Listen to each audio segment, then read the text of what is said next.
Hello, everyone. This is Michael Govier from the Cinema 9 podcast, and you are listening to Pop Goes Your World. If you haven't already, subscribe on iTunes. And while you're there, please leave us a rating and review. And now it's time for our feature presentation. I'm Chris McBrien, and the pop culture from Generation X is everything to me. And I'm Derek Myers, and I'm here to educate Chris on the great pop culture of today's generation. Episode 349, TV Couples.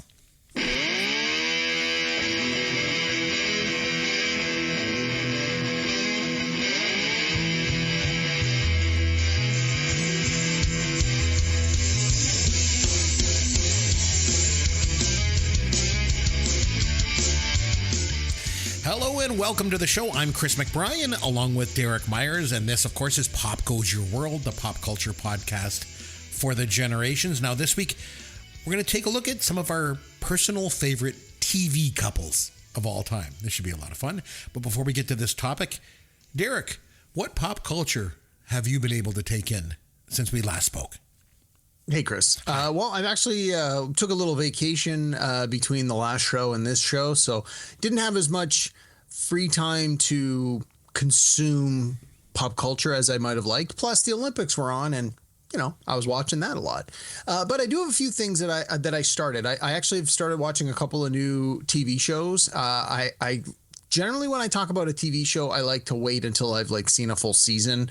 Especially if I'm binging, I find that I can usually be a little more fair in my judgment. But I've got three sort of on the go right now where I'm halfway through a season. And so I just want to talk about all three of them real quick. So two of them are on Apple TV. As I mentioned on previous shows, I only recently got my Apple TV subscription up and running again. So I've been jumping around and watching a bunch of stuff. And so on the recommendations of some of my friends, because there's so much on the streamer that I just have no knowledge of. I went and I've watched the first season of a show called Sugar. It's about a private detective. It stars Colin Farrell. And I was told to going into this show, the less I knew about it, the better, because it's literally like a detective story. It's a mystery. And I mean, Batman's my favorite comic book character. He's the world's greatest detective. So, I like a good detective story. Not that this has anything to do with Batman, but just sort of connecting those dots. And I like Colin Farrell. He's a good performer, and he usually picks some pretty good projects. And apparently the show has been picked up, and season 2 is going to be starting in a month, which I did not know, but I'm very happy to find out. So yeah, the first season, I want to say is 8 episodes. I think I'm on episode 6, so I'm almost done, and it's quite good. I'm really enjoying it. So if you're looking for a good detective series, check out Sugar on Apple TV. And that's the character's name is John Sugar. So that's why the show is called Sugar. The second one that I've just started, I'm only 3 episodes into the first season. It's a show again on Apple TV. It's called Tehran. And I'll just read you the description here. It's one sentence. A Mossad agent embarks on her first mission as a computer hacker in her hometown of Tehran. So I'm not always big on sort of shows that take place in the Middle East, especially when it features a lot of American soldiers going in and dealing justice. It's just not really my jam. And the friend that recommended this show to me knows that. And so she said to me, no. I know what you sort of like and don't like. She's like, you should give this show a try. And yeah, it's great. And part of the reason I'm enjoying it so much is I don't know any of the performers. At least in the first season, it's a lot of international cast. And I don't recognize anybody, which I find sometimes is really helpful, because if you watch a show and there's one giant A-list star, they effectively have what we like to call plot armor. So they're going to make it through to the end of the season because they're the name on the poster. And no matter what kind of peril they get in, they're going to find their way through it in some way. Well, I'm watching the show and I'm like, I don't know who anybody is. For all I know, this guy will be dead at the end of this episode. This guy will be arrested at the end of this episode. This person will get promoted at the I have no clue. And I do find that that's been very helpful. It's just helped me focus so much on the story and the character development because I don't know who any of these performers are. And let me tell you, the performances are great, which is also very helpful. So It's I'm really enjoying it so far. From what I understand, it's done 3 seasons, and the 3rd season is just about over. And of course, to contradict everything I just said, because the show has been gaining in popularity, the 3rd season has a couple of like big A-list names in it. So I'm kind of worried that it may sort of lose that appeal that I like so much about it, but the reviews have been fantastic all the way through. So yeah, it's been really strong. It's called Tehran. It's on Apple TV. Again, it's sort of like an espionage thriller kind of thing. You can sort of see where my tastes go with this. And then, as a palate cleanser, I decided on the recommendation of somebody who likes the same kind of shows I like. He says, "You watching anything on real TV these days?" I'm like, "Not really." He goes, "Well, there's a show that just dropped on Fox that you might like. It's sort of like cotton candy for the brain. It's not that great, but it's kind of fun." And I was like, "Okay, what's it called?" So the show is called Best Medicine, and it stars Josh Charles, who was he was Will on The Good Wife. He was the male lawyer that Alicia ended up having an affair with. I'll take your word for it. Sure. I've never anyway, I like him as a performer. I haven't seen him in much. He's looking a little old. He's looking a little heavier, as many of us are when we start to get a little older. The show apparently is based on a British sitcom, and as a lot of shows happen, the British will do it, and then the Americans will do their version. So this is an American version. And so the idea is he's a doctor who was like a really famous, well-known, well-respected surgeon. And then he had some personal challenges that you don't know right away. And so he ends up moving to a small town, I want to say it's in Maine, on the East Coast. It's like a fishing village. And apparently his aunt lives there, and he spent summers there, so he's familiar with the location. And so he just wants to simplify his life. So he moves there and he takes the job as the town doctor.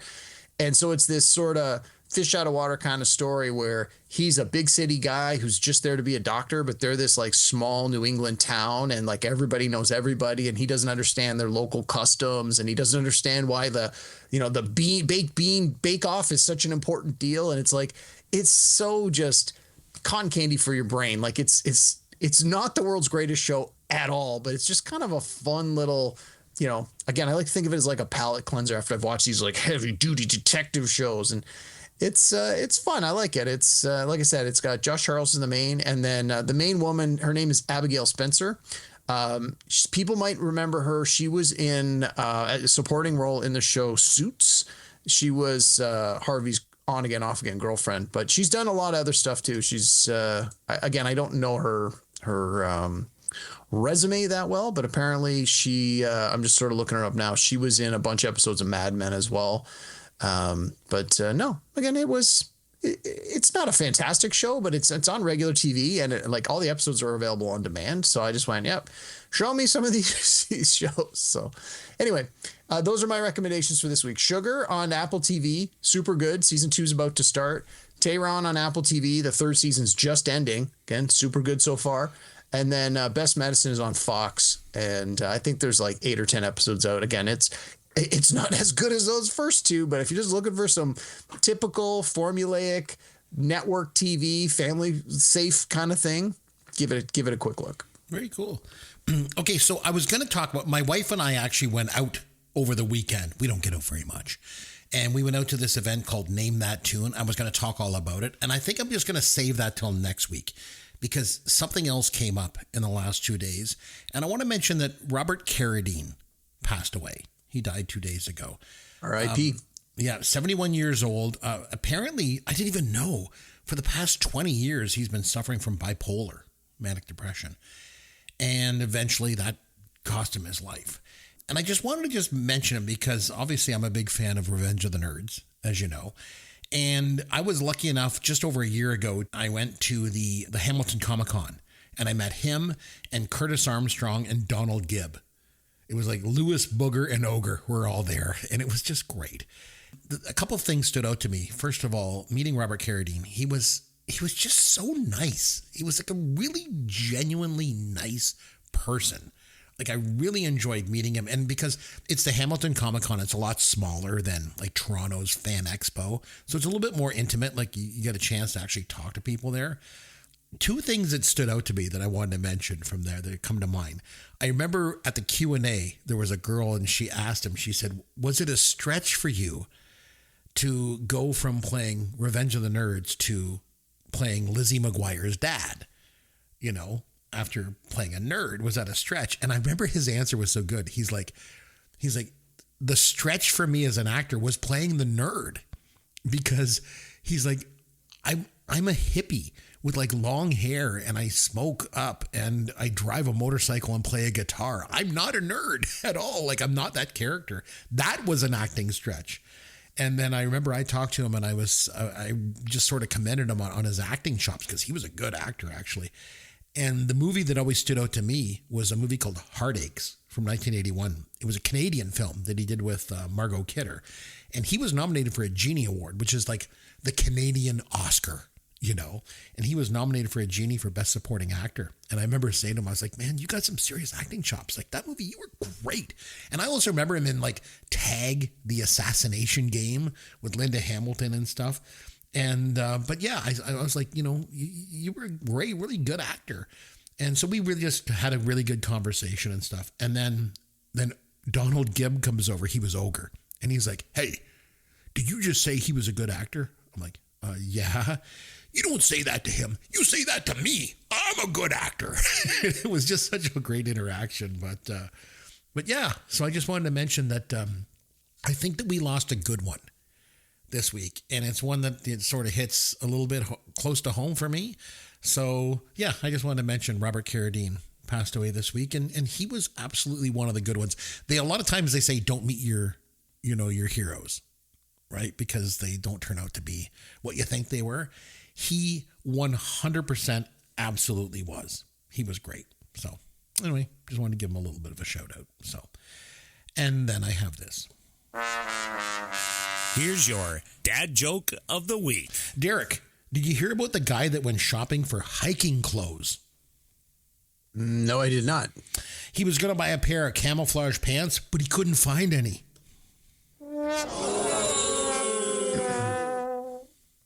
Maybe we can not find this joke next time. Know what I'm saying? I can't wait to go home and watch Shrek 2 tonight. Know what I'm saying? Really? That's all you were thinking about the whole movie? Know what I'm saying? Know what I'm saying? It was fine. If you don't feed the dogs, you're going to die. Know what I'm saying? Oh my God. Oh man, I got to leave for work or I'm going to be late. Know what I'm saying? Yeah!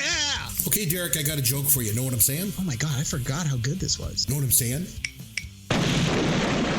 All right, so this week we want to talk a little bit about TV couples over the years and some of our favorites. And we've actually put together, you and I, as we are wont to do around here, put together a list of our top 5 TV couples of all time. But before we get to our lists, I want to talk about TV couples for a little bit. And I usually like to get your take on this because you sometimes like to put parameters on things and stuff. So when we originally said we're going to talk about TV couples, like, did you put any sort of parameters in place? Like, basically, like, what makes a good TV couple?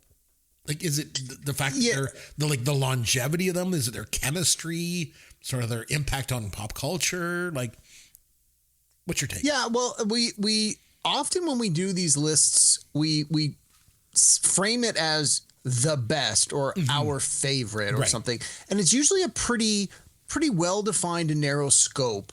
Or if it's not, you and I will usually sort of have a side conversation where we set up a few little rules and then we talk about them here before we go down the list. Just so, again, so the people listening, because I know I've talked to some of my friends that listen to the show and they like to play along. They're like, oh, I'll bet you're going to say that. Oh, I bet. So again, we want to narrow the parameters so that you get a sense of it.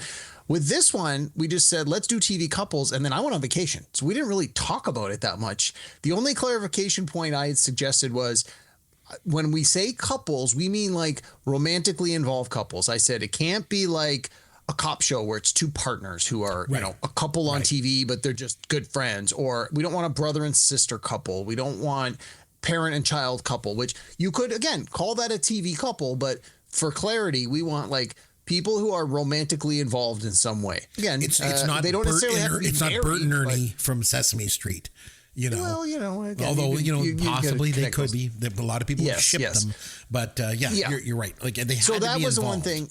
Yeah, and then the other thing that I had sort of put in place just for my own mind was I was thinking, and again, you were not held to this restriction, so your list may include this. Okay. Is I stayed away from any animated shows because we've talked about this before when we've done some of our TV things where we said, let's stay away from animated because I think there's been so much good animation, like strong animated TV shows over the last 20 or 30 years that a lot of the topics that we could do again if we listed only animated shows. So for me, I stayed away from that. But again, we didn't talk about that ahead of time. So you may have some animated shows, animated couples on your list. And if you do, that's fine. And we can talk about it when it gets there.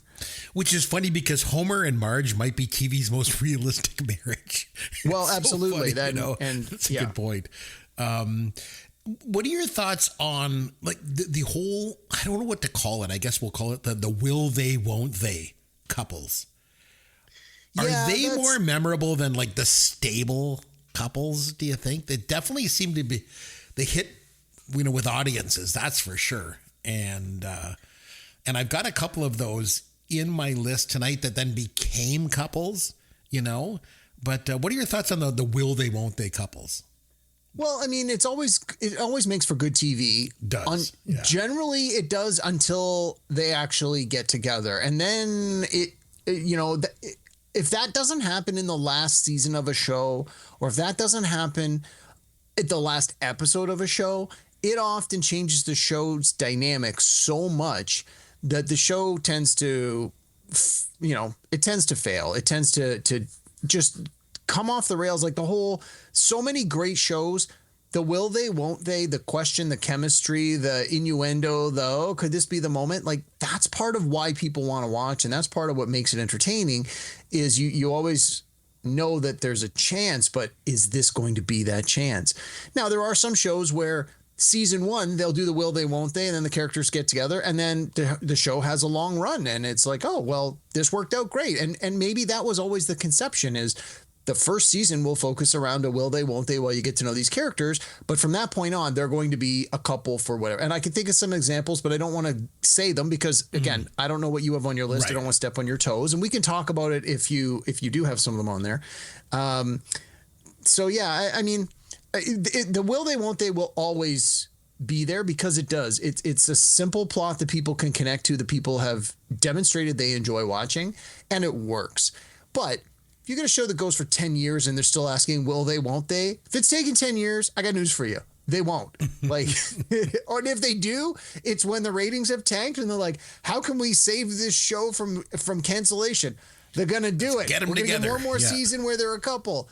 And, I even had one on my list that I was like, maybe, but it was one of those ones where once they became a couple, it just, in my mind, it sort of didn't work that well. And that unfortunately seems to be the trend. You never watched The Office, did you? You were never into that show. I tried. I just couldn't get into it. Because I thought right away of like Jim and Pam.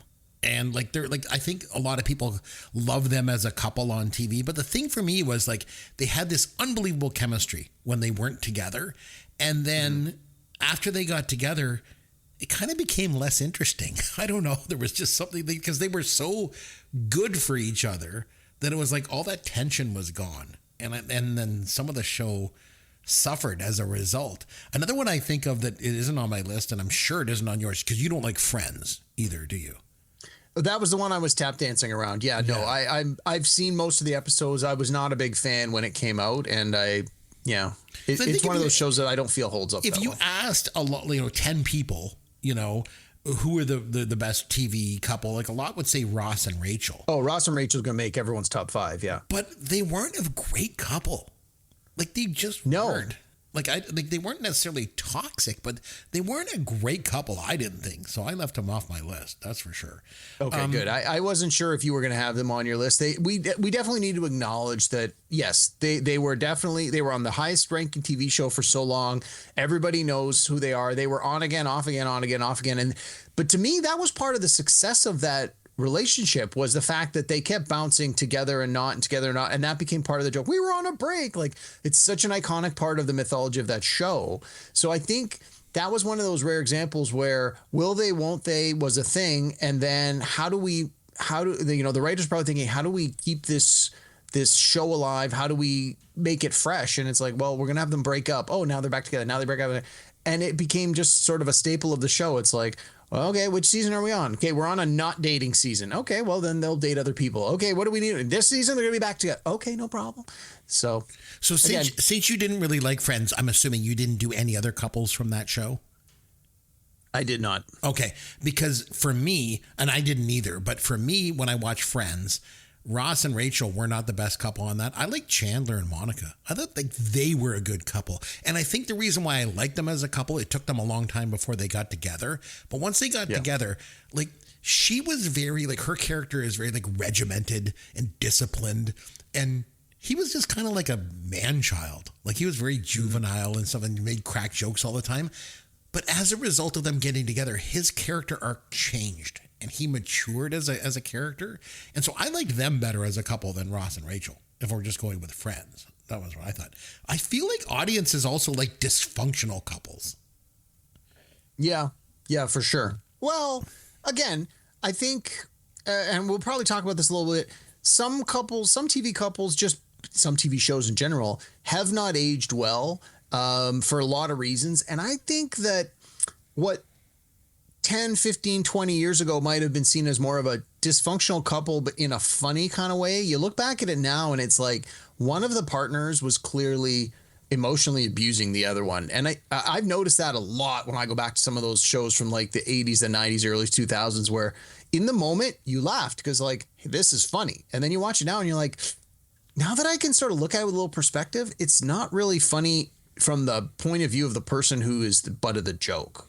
I feel like that's the case with Ross and Rachel a lot. Like it's almost like their relationship on TV sort of normalized jealousy and possessiveness. You know what I mean? Like, I don't know. Like I don't know. They weren't good. And then I wonder too, like what's more important to people watching TV? Is chemistry more important or is compatibility more important? Yeah, I don't know. I mean, I guess, yeah. It's a tough question. There's no real number one right or wrong answer. Like for me, when I watch TV, I'm more concerned about the plot and the character development. If the performers have chemistry, if the characters have chemistry, that's fantastic. But I'm more concerned about like, where's this going? Which sitcom couple would you say feels the most like a real partnership? I know I mentioned the animated one of Homer and Marge, but for me, when I'm looking at sitcom couples, I never really watched this show all that much, but did you ever watch Mad About You? A little bit. Again, I really dislike the two main performers on that show. So it had like two giant strikes against it when I turned it on the first time. And it was on around the same time as Friends as well. And I know a lot of my peers loved it.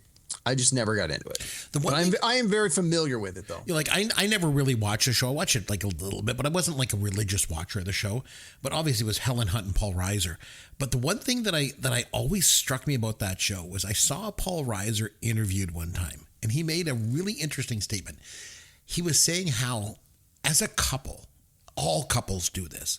When you're in public, let's say you go to a party. We'll just say, for example, you go to a party, you act a certain way, socially with people. Oh, yes, it's nice to see you, whatever. Oh, yeah, what are you doing? How are you? And, here's me and my wife, and we present ourselves in a certain way and blah, blah, blah. But then when you leave the party, you go and you get in the car to drive home.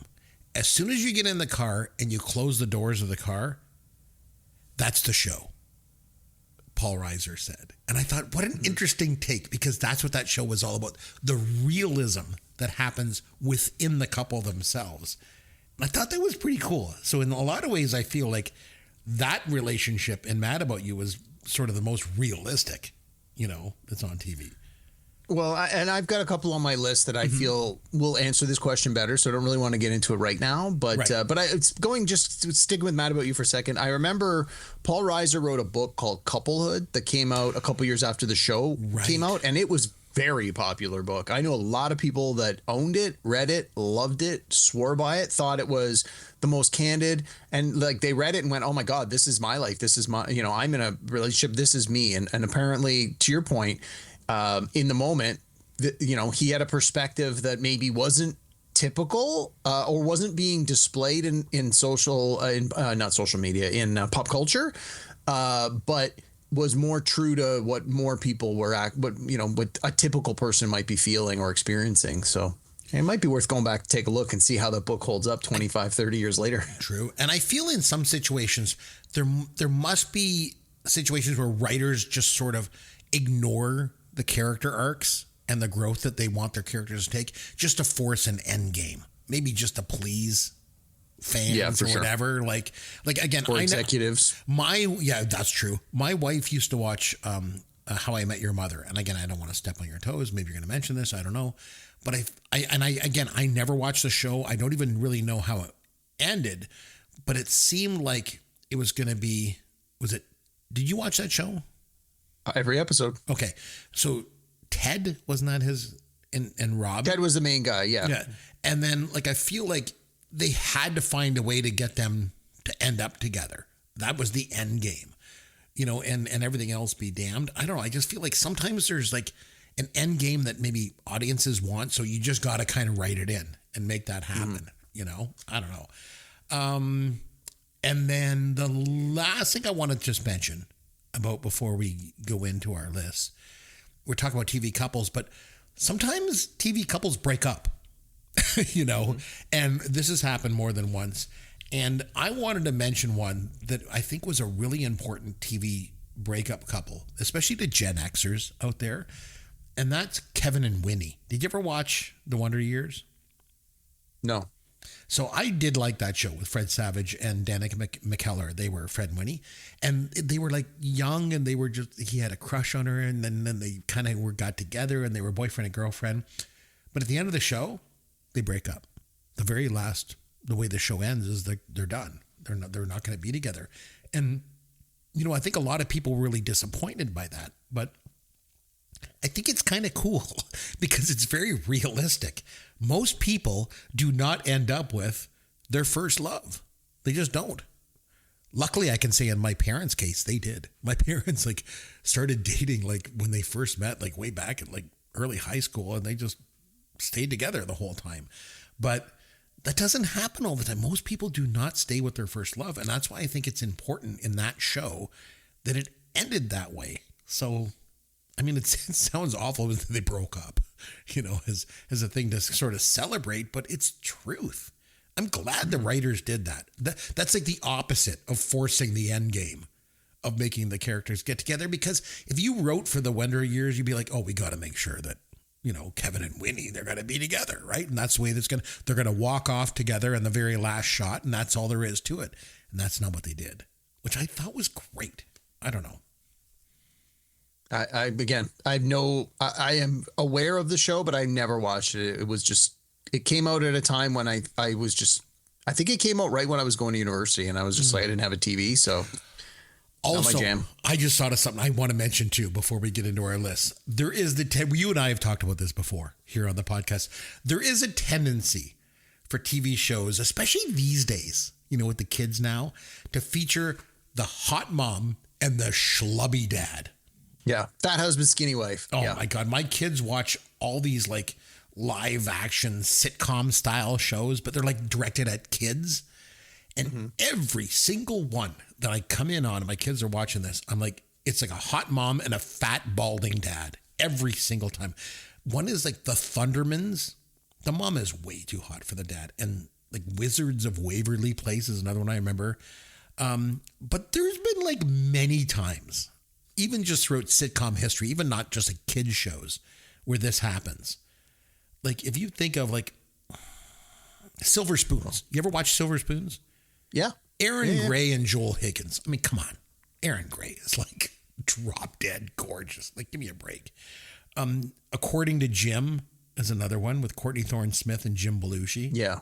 Yeah, that's never going to happen in real life. Arrested Development. You ever watch that? Portia de Rossi and David Cross. I mean, give me a friggin' break. And the one for me that takes the cake is Stranger Things, which I mentioned. I watched that show recently. Mrs. Wheeler is way too hot for that dad. I remember saying that she was too hot for Mr. Wheeler, and I'm watching the show with my son, and then I said to him, it's like me and mommy. She's way too hot for me. And I remember my wife was like, oh, friggin' please. What, do you want something from me? What the friggin' hell are you talking about? Nice. So, did your kids at least agree with you? oh yeah, 100%. Oh yeah, I'm a fat, balding, schlubby guy if ever there was one. So no two ways about it. So anyway, what do you say that we get into our top 5 list? I'm gonna let you start things off. Your number 5. Right. There's again your personal favorite TV couple. Yeah, I do have an honorable mention. Okay. Before I even get into it, right. I just want to, again, with the parameters. So the way I put my list together was I was looking for couples that basically work well as a team. Because I find that on too many of these shows, it often the formula is and it's usually the husband, who are we kidding, gets up to all sorts of crazy shenanigans and does stupid things. And then the wife, and because it's usually a couple with children. And so it's usually the dad and the kids get into shenanigans. And then it's almost always up to the mom to come and put things right. And to me, it always just it doesn't feel like a partnership as much as it's the wife is the mom of the whole family, even over the husband, who is usually an idiot and couldn't fight the way out of a paper bag if they needed to. So I tried to look for couples that I felt were good representations of couplehood, of partnerships, for various reasons.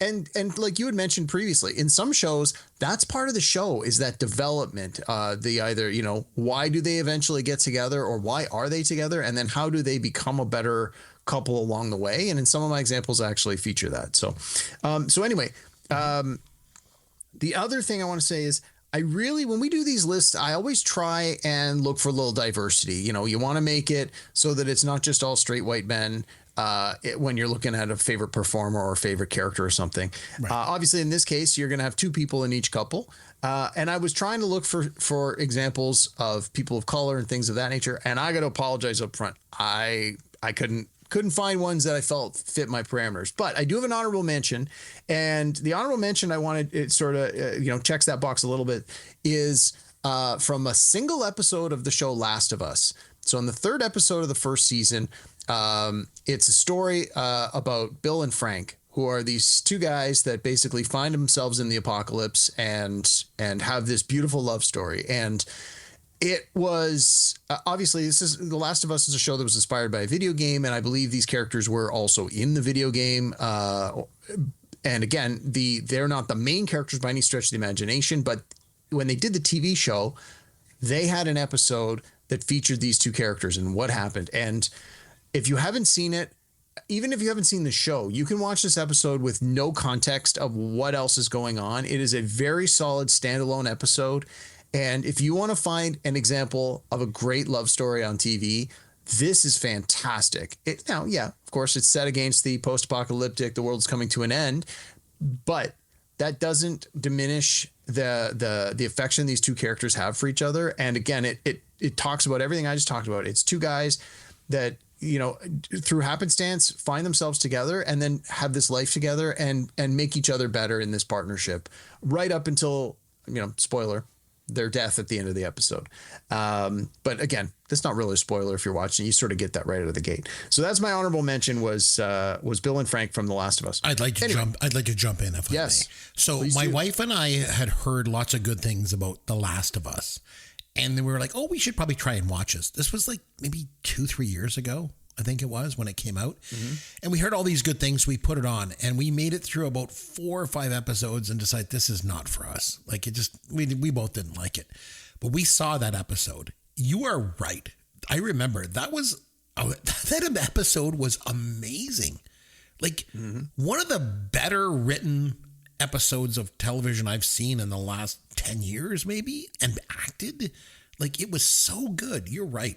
In the midst of this whole, I don't know if it was like a zombie apocalypse, it was definitely like this dystopian future or something. Come to life, zombies thing. Again, I'm not a big fan of I had no familiarity with the video game. I did watch the 1st season of the show. I stopped watching after the 2nd episode of the 2nd season. The show takes a left turn that I just was not on board with, but it's very popular. Yeah, and the fact that they were a same-sex couple didn't matter. That's not what it was about. No. It was about 2 people trying to survive this apocalypse and finding themselves and then just surviving it together or not surviving it. I agree with you. That's a pretty good one. A good one. Yeah. Yeah. Anyway, sorry, that was my honorable mention. Yeah. So my start with your number 5. So with the other ones here, I looked for couples that were like, at least one full season of a show, right? Sure. Like I was trying to avoid these one-offs because when you think TV couples, you think like the Ross and Rachel thing, like that show was on for a decade.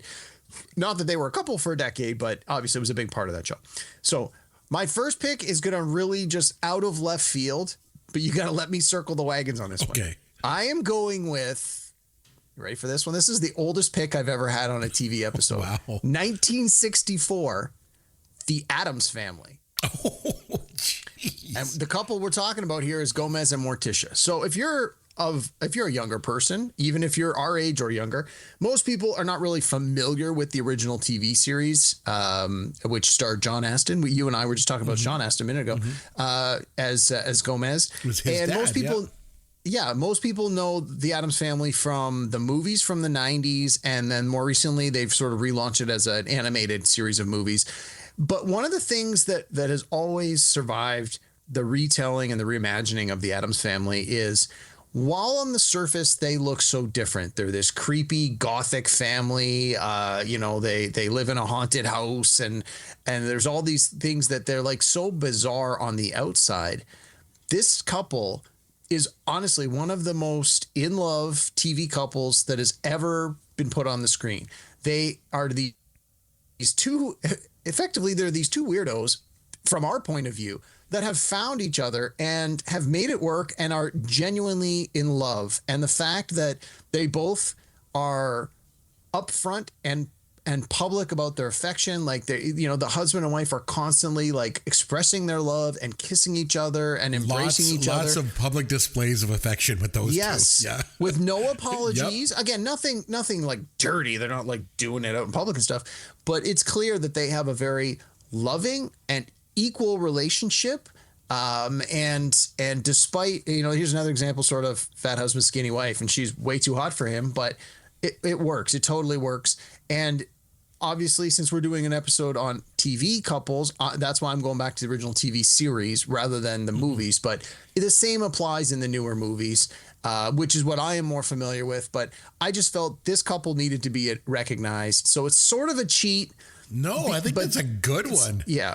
So I don't think that was my sort of out of left field pick. So well, that's my number 5, and I'll turn it back over to you then. Who would you pick for number 5? I think that's a great pick. I don't think that's bad at all. Okay, so my number 5, I'm going with Nikki and Paulo from Lost. I'm just kidding. I'm totally kidding. They sucked. They were so bad. They killed them off after 3 episodes. They sucked. No, I'm going to go with Dave and Maddie from Moonlighting. So Moonlighting ran from 85 to 89 on ABC with Bruce Willis and Sybil Shepherd. And it was interesting because Sybil Shepherd was a movie actress. She was slumming it doing a TV series. And Bruce Willis was an unknown actor. He was in the New York theater scene. He was doing stuff like Fool for Love off Broadway. They might have the best on-screen chemistry I've ever seen in my entire life. They were like two magnets that like simultaneously attract and repel each other all the time. Like it was just something to see. And then they finally hooked up in the 3rd season. The episode was called I Am Curious Maddie from 1987. And it really marked the turning point where they became intimate, obviously. It drew an estimated 60 million viewers. But the show went downhill from there. And it As really we just talked about. It really proved that there's this pattern when you've got these two lead characters that have this strong chemistry. The audience is shipping them, and then they like, will they or won't they? And that's the dynamic that holds the show together. And once they sort of officially consummate their relationship, the magic is gone. And that was definitely the case here. But man, oh man, did they have chemistry. And the thing was, like, I think they genuinely cared for each other too. They would fight like cats and dogs. So there was times she used to slap him. It was quite the dynamic, but they really ultimately cared for each other, and they had this unbelievable, palpable chemistry. So they rank number 5 on my list. So I'm going with Dave and Maddie from Moonlighting. So you're number 4. All right, we're going to jump to a couple of sitcoms here on my list. We're going to go with something a little newer, but still a little older. We're going to go all the way back to 1987. We're going to go to Married with Children. We're looking at Peggy and Al Bundy. I love it. So this is an example of where you have the. So I was trying to find a few. There are many examples of this, but I tried to find one that I wanted to put on the list. So this is an example where, on the surface, the husband and wife are always seem to be fighting with each other. They're making jokes, and I mean, like, and sometimes the jokes are pretty mean, where they're making fun of each other, and but at the same time, especially with a show like this, they are still providing. Like, they obviously have no money. That's part of the joke, is he's a shoe salesman and she's a stay-at-home mom who doesn't earn any cash, and they still provide for this family. And, they always say what they think. They're completely unfiltered, which is part of the humor, that that they're just so insulting of each other. But at the same time, there's clearly love there. But whenever there's conflict against the family, these two come together and are a partnership. Like, there's a lot of episodes like that where they'll go out somewhere, or they'll one of the two couples, one of the partners will be in peril in some way, shape, or form, and the other one will come to their rescue. There's not many examples that I could think of where the husband would be in trouble and the wife would just kick him while he's down. Like, that's not what's depicted in this show, despite the fact that you might think in some cases, oh yeah, she's going to totally just keep kicking him then he's down, or vice versa. No, it's the opposite. While they will make fun of each other, it's like you said, how do you behave at the party and how do you behave in the car? It's like, for these two, it's they're constantly when they're at home, it's, cats and dogs fighting, making fun of each other. But even though that is their dynamic in the show, they still have a lot of scenes and a lot of episodes where they're hugging and kissing each other. There's a lot of scenes that takes place in the bedroom. Part of the joke, obviously, that the wife always wants to have sex, and the husband's like, no, I don't want to do it. And he makes fun of her appearance and stuff, but which, again, not cool.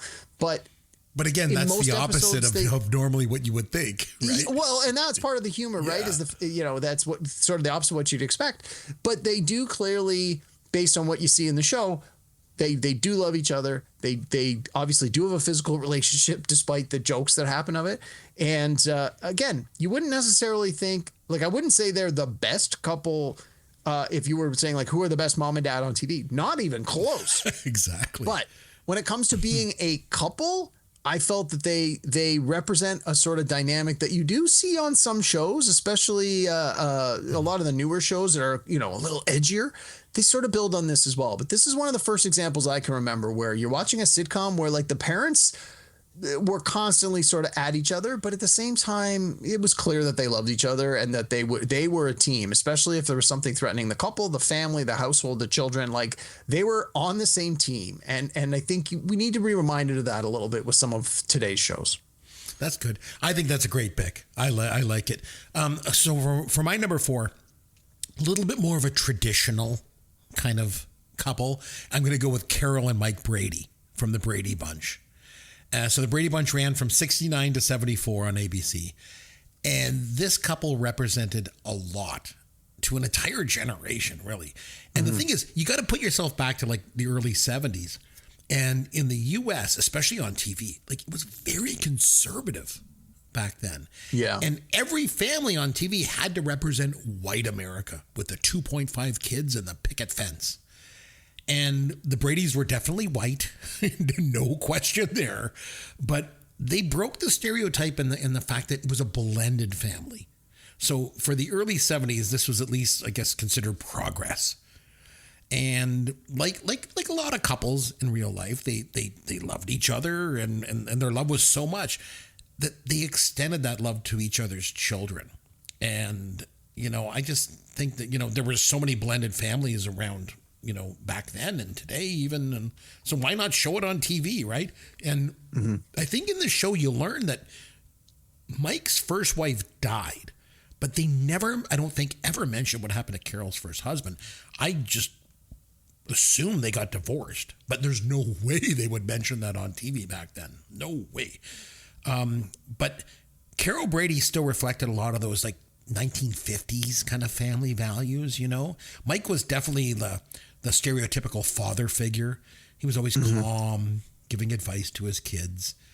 In one episode, he was named Father of the Year. by the local newspaper after Marcia submitted an essay.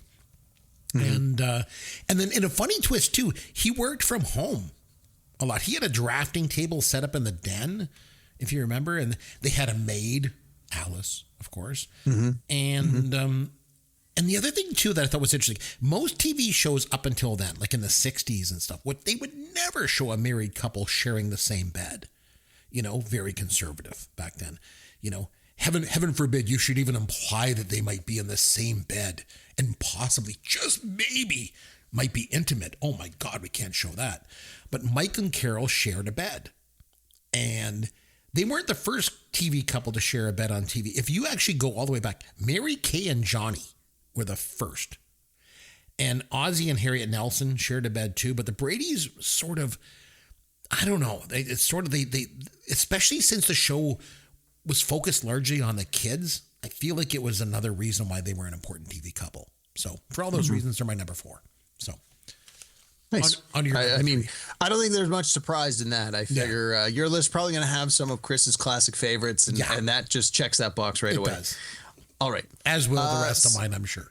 Yeah. Okay. So this one again, a little out of left field and maybe a little bit of recency bias. My number 2 pick is definitely gonna have some recency bias. We'll talk about that in a minute. Sure. My number 3 pick. So I've been watching in reruns episodes of Young Sheldon, which is a spinoff of The Big Bang Theory, which I never ever watched when it was on TV because I just thought, this is a stupid premise. I had no desire to watch it. But I've been sort of picking up episodes here and there, and the show's actually pretty good. And the parents, Sheldon's parents, Mary and George Cooper, they are again a more modern take on a more modern show that has this family dynamic. Obviously, the show takes place in the late 80s and early 90s. I think the first season is supposed to take place in 1989. So most of this is taking place in the 90s.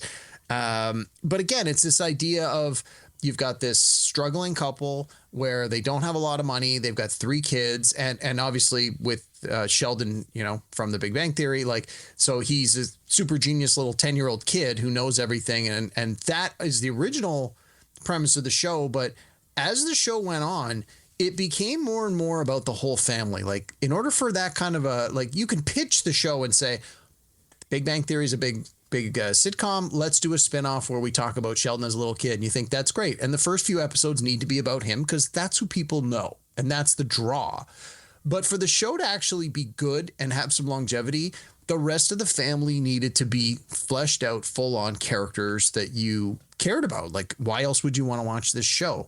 And that's exactly what happened. Like, the brother and sister and the parents and the grandmother, their characters are full-on fleshed out characters. And this couple is great. So they're obviously they struggle with things that a lot of typical couples in the 90s would have struggled with, the money, the fact they got these kids, they have jobs that maybe don't pay that well. And in this case, they've got this special needs child who in this case is a genius and he needs extra tutoring and special schools and going to college and all the rest of that jazz. But it's also how the couple handles the just your day-to-day real life problems with having this son with special needs over and above that. And the show does a really good job of portraying them as like a realistic couple. They fight. They make up, they fight over, they fight over money. They fight over what to do with the kids. In one episode, the father's offered a job, but it would force the family to move. And so again, there's conflict around that. And the one of the gimmicks of the show is that Jim Parsons, who actually played Sheldon on The Big Bang Theory, he's narrating the whole show. And you find out at the end of the last episode that he's basically like writing his life's memoir. So it's him reflecting on his life. And you get that through every episode. And what I've noticed in a lot of episodes is when the parents do something to sacrifice for their family or their children, especially the dad, you get the narrator's voice comes over and says, in the moment, I didn't understand why my dad did that. And now looking back, I realized he did that to be a better man, to be a bigger man, to sacrifice and do something for the family, that maybe in the moment the children were not aware of. But now that we, the audience, are hearing this sort of flashback, you really get the sense that like these parents were a great couple. They were great parents to these kids. And again, we don't see I don't remember seeing a lot of shows where the family dynamic is set up like this, but the parents are treated so realistically. And it's not just, the zany antics of the week where, hey, look, he bought a helicopter this week. It's like, what? Like, it's very realistic, very grounded in that sense. And this couple, to me, I watched it and I'm like, this literally could have been the parents of any of my friends growing up. So my number 3 pick is Mary and George Cooper from Young Sheldon. Okay, I like that one. Okay, so for my number 3, I'm going to go with Steve and Elise Keaton from Family Ties. So the show ran from 82 to 89 on NBC. It starred Michael Gross and Meredith Baxter Burney. She was the original star of the show. But obviously that changed after Michael J. Fox sort of became the breakout star. But I want to focus on Steve and Elise as a couple. I used to really like this show a lot, and I always loved the premise. So it focuses on them and their relationship because they're these two hippies from the 60s who believe in peace and love, and they're like super liberal in their beliefs. And of course, their son is a staunch Republican. And it was like the perfect setting for like the Reagan years in the mid 80s. And the thing is, we always think of the generational divide between, kids and their parents. It's like there's liberal kids and the conservative parents. And this show flipped that idea on its head. And the parents were great. I feel like they were a really strong couple.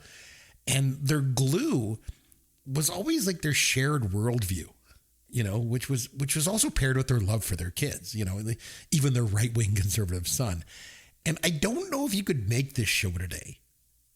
Mostly because I think like the Republican Party is basically like unrecognizable from what it was in the 80s. But at the time, it was just this great dynamic to explore. And it all stemmed from the parents, Steve and Elise. Although I do want to give a shout out to Alex and Ellen, because he was his girlfriend. It was Michael J. Fox and Tracy Pollan. And they ended up getting married in real life. And they had a lot of chemistry too. But Steve and Elise Keaton, they're still married to this day, aren't they? They are to this day. Absolutely. But Steve and Elise Keaton are my number 3. So on to your number 2. What do you got? All right. I told you, I previewed a second ago, there was going to be some recency bias. So I wanted to find something like brand new. Like what's something that we can talk about that's a show that's on now? And my number 2 pick is from the show on Netflix, The Diplomat. And the couple in this one is Kate Weiler and Hal Weiler, played by Kerry Russell and Rufus Sewell.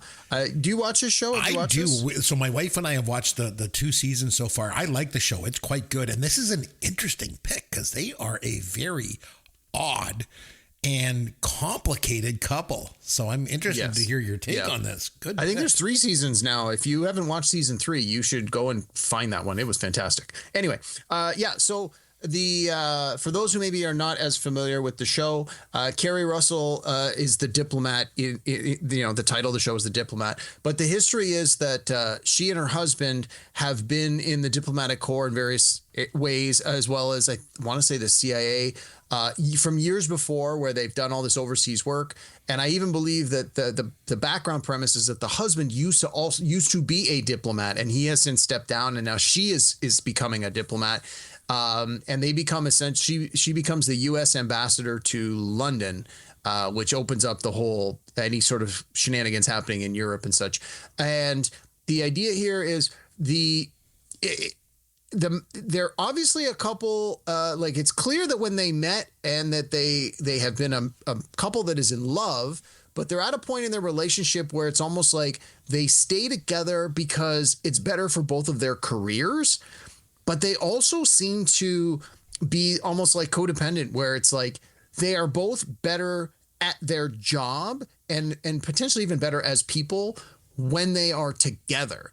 And talk about the idea of a couple, like a power couple, that's part of the premise of why this works is they are both well-known names in these diplomatic international communities, and they are able to help each other because they both have this experience that they have gained over years and years of doing this kind of work. And it's not like some of the other couples I talked about where it's like, oh, they love each other and they have this intimate relationship and rah, rah, rah. And they it's like this one is very much we are together because we are both ambitious and we have things that we want to achieve in our careers, and in this case, because they have careers that actually affect the lives of so many other people as international players, they both understand that they can do more for the world in general by being the best they can be professionally, and by being a couple and staying a couple, they are able to accomplish that. And so it's this very interesting dynamic where they're certainly not the most loving and affectionate couple by any stretch of the imagination. And as the show goes on, their relationship really gets tested and has its own pitfalls. But again, when we're talking TV couples, I was looking for some recent examples. And to me, this felt like a more realistic portrayal of how a lot of more modern couples might actually come together, especially in the world we live in today with the way the economics are. I'm betting there's a lot of people that have chosen couplehood in part because of the economics of it, of I can't afford to have my own house and have my own car. But if I find someone that I hopefully love, but at least, enjoy spending time and hopefully my life with, they are together because it makes sense economically first, and then the relationship second. And while that's not exactly what's happening with this couple on this show, it sort of puts you in that mindset, which just seems more familiar to what I feel is happening more and more today. So Diplomat is my number 2 pick with Kate and Hal. That's a great pick. I like it. It's so unorthodox. That's a good pick. My pick is a little bit more, for number 2, is a little bit more of less of a surprise. This is as a shock to no one. I'm going with Howard and Marion Cunningham from Happy Days. I'm only shocked that this is not your number 1. That's the only shock that I have out of this. I know. So Happy Days obviously ran from 74 to 84, but it took place in the 50s. And the couple was obviously played by Tom Bosley and Marion Ross. And they really epitomized that stereotypical 50s TV couple. But the thing was, the show was obviously grounded in the 70s mentality, if that makes sense. Like they were the father knows best couple, but like plopped into the 70s in a way. The thing I liked about them, not only are they parental figures to Joni and Richie, they also become a parental figure to Fonzie. And I loved how everyone called him either Fonzie or the Fonz. Everyone, that is, except Mrs. C. She called him Arthur. And I don't know. I remember there was a couple times too where they had problems in their relationship, Howard and Marion. In season 4, I remember she got really just tired of being this stereotypical housewife, and she's like, I want to go out, I want to do something. She was like, again, kind of the blending of the 50s and the 70s together. She wanted to go and get a job. So Fonzie encouraged her to get a job as a waitress at Al's. And she did. But she didn't like the menu, and she was telling people what to order and everything. And so she didn't last very long there. And then there was another episode when she heard about other women that she knew whose husbands left them for younger women. And she got all worried that Howard was going to leave her for a younger woman. And I'm like, just look at Howard. I was just going to say, there'd be an example of fat husband, skinny wife if he left her for He ain't scored no younger women. Hell, I can't even believe he scored Marion, for crying out loud. So she had nothing to worry about there. But always liked, how much I love Happy Days and everything. So I had to mention Howard and Marion Cunningham as my number 2. Like you said, you're surprised they're not my number 1, but they are my number 2. So on to your number 1 TV couple. All right. I'm very my number 1. This is a more reasonable pick. Some of my picks have been like way out there. This one's pretty straightforward. I think your picks have been great, but I put some thought into it this week. Sometimes I phone it in, but this week, not so much. All right. So my number 1 pick, I'm going with Brooklyn Nine-Nine, Jake Peralta, and Amy Santiago. Wow. So this is an example. You've watched this show, right, Chris? I have, yes. And I find them to be a very interesting couple because I think she is just like they're opposites, obviously. And I don't know. There's always been something tugging at me when I watch a show. I'm like, she's too good looking for him, but I don't know. Well, let me go into it for a minute, and then you can add your 2 cents. So, as we talked about before, there's in a lot of these shows, it's the will they, won't they, and when this show began, they were not romantically connected. I don't think that he even sort of started to pursue her romantically until either very late in the first season or even into the second season. I think, if I remember correctly, the first season was just, we need to get to know all these people in the police precinct, and they didn't have any idea if the show was going to get picked up for season 2. And I think when it did, they were like, this is how we can continue to move this forward a little bit, is Andy Samberg, who plays Jake, started to pursue Amy. And there was a little bit of, again, it didn't take too long. I think it was maybe a season's worth, but it was clear that it wasn't one of these ones where it's like, you look back and you're like, dude, he was totally stalking her. Like, there definitely seemed to be some mutual interest. And then obviously over time, they ended up getting together. Now, part of the reason I picked them as a couple, well, for a number of reasons, is very rarely in TV do people like, so sitcoms generally this show takes place in a family home. This sitcom takes place in a place of work. Like, those are your two typical settings for a sitcom. Right. And you don't usually have a sitcom that does those things equally, largely because a sitcom generally takes place in the same set for most of the show. What do they call it? Three camera, three set. What do they call it? You know, two camera, three it, set. Yeah.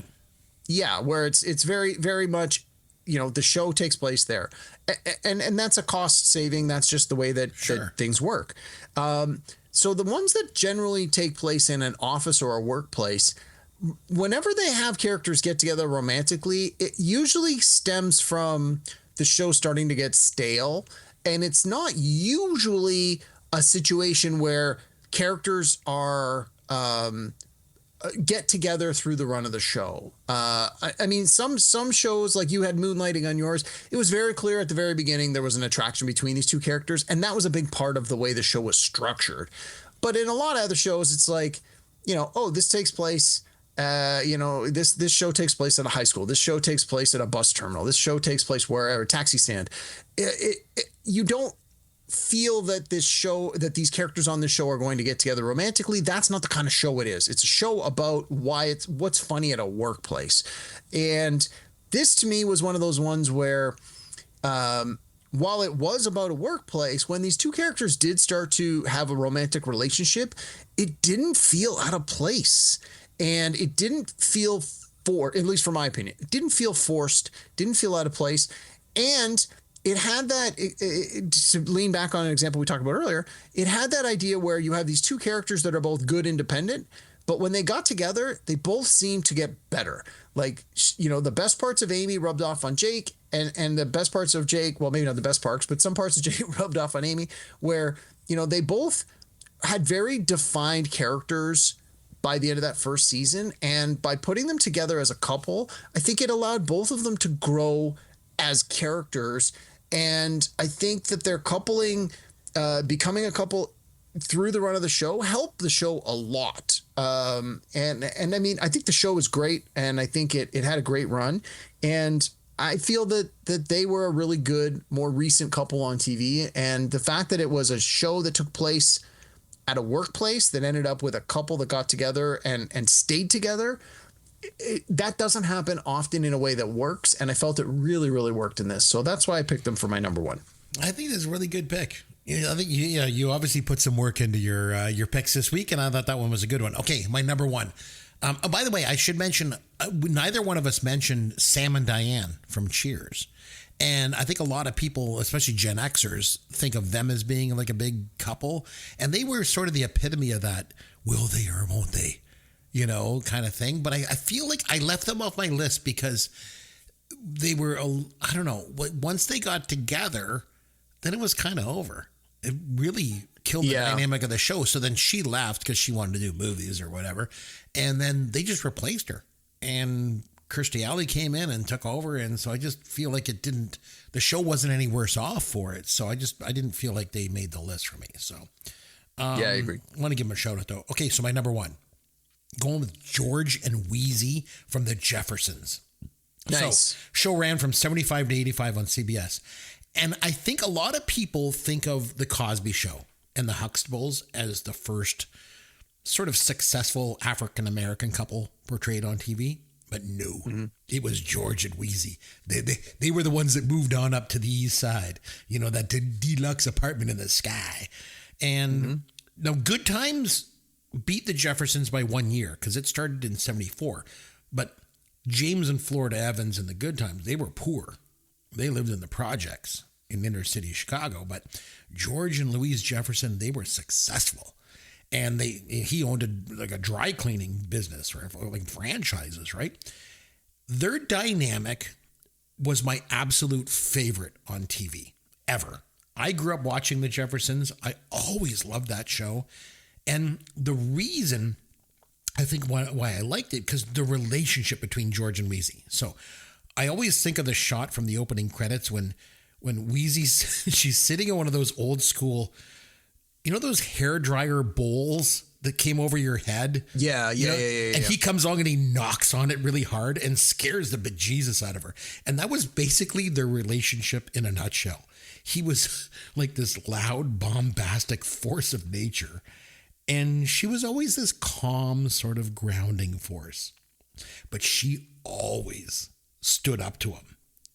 And she would always ground him, and she always put him in his place. I feel like they were a groundbreaking TV couple, but they were more than that. Like, they fought together and they opposed each other at times, but they were always a team.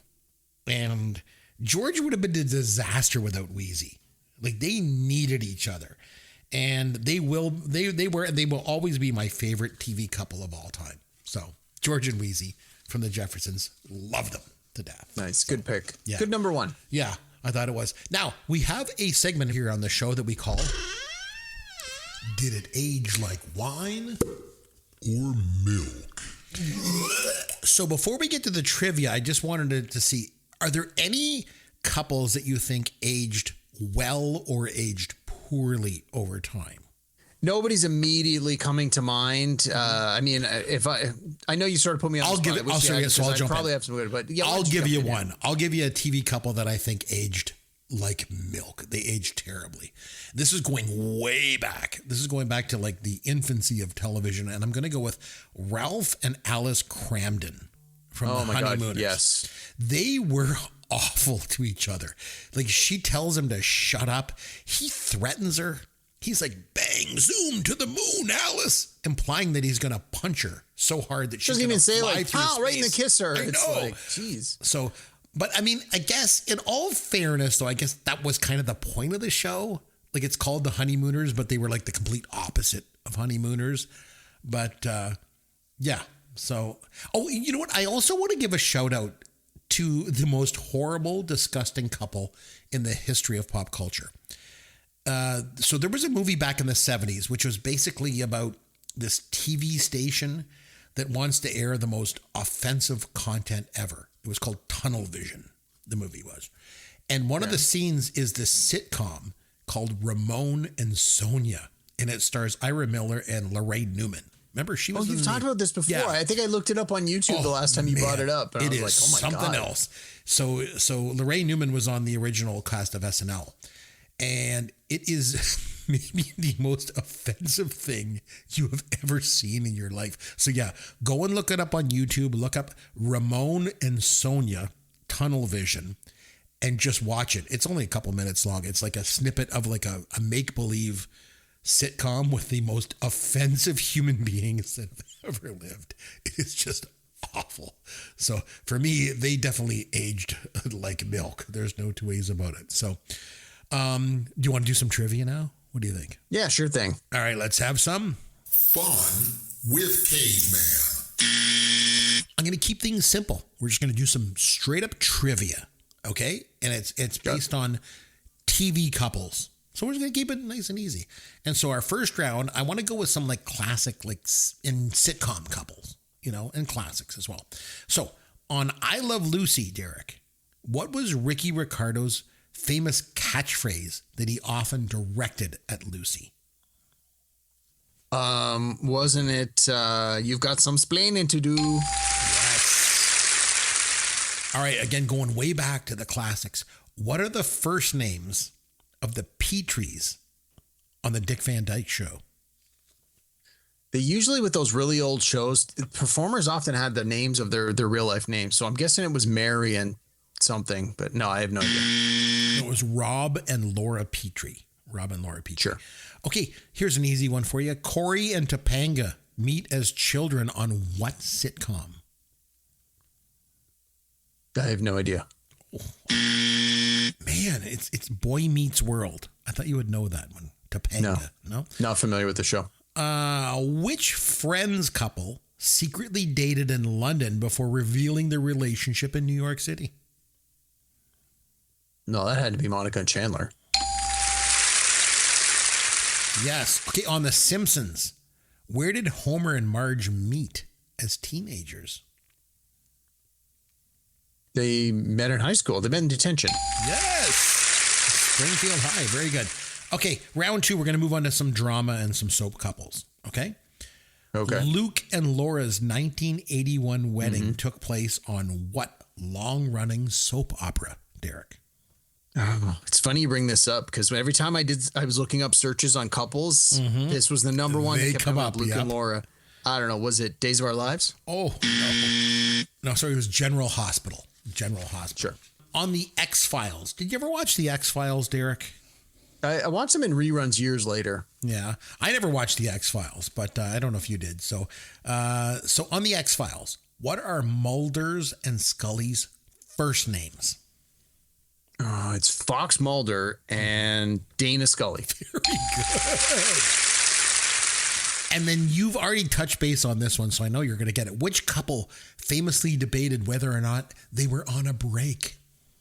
Oh, that was Ross and Rachel from Friends. All right, let's do 2 questions on comedy couples. Okay, Jim and Pam. I know you didn't watch The Office, so you're probably not going to get this one. You're going to struggle. But Jim and Pam, they got married. Do you know which famous national landmark they got married at? I don't know. Mount Rushmore. Niagara Falls. Oh, no.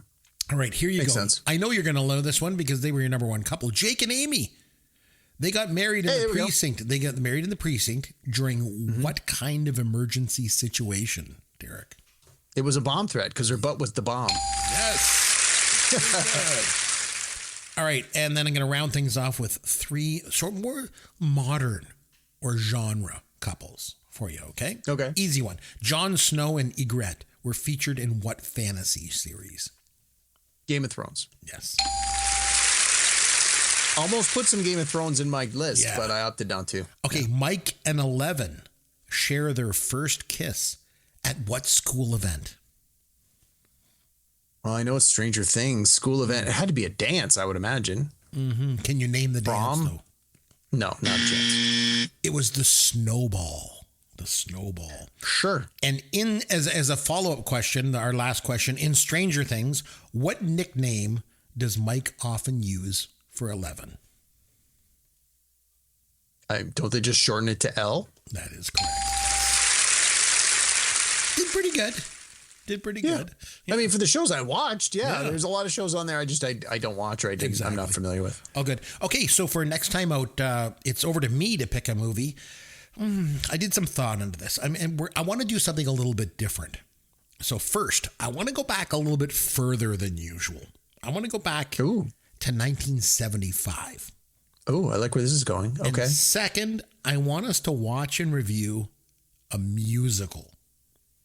So I'm talking about the Rocky Horror Picture Show. Oh, I thought you were going to say Grease. I'm like, please, no. No, that was 78. Rocky Horror, great idea. We're going to watch Rocky Horror Picture Show with Tim Curry, Susan Sarandon, and Barry Bostwick. Something totally different for us, I thought would be good.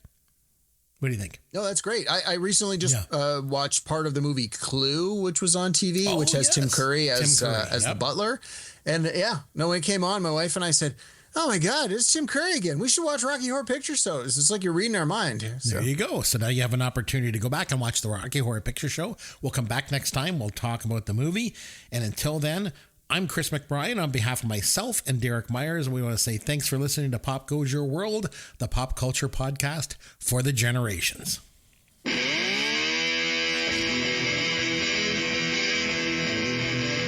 Thanks for listening to Pop Goes Your World.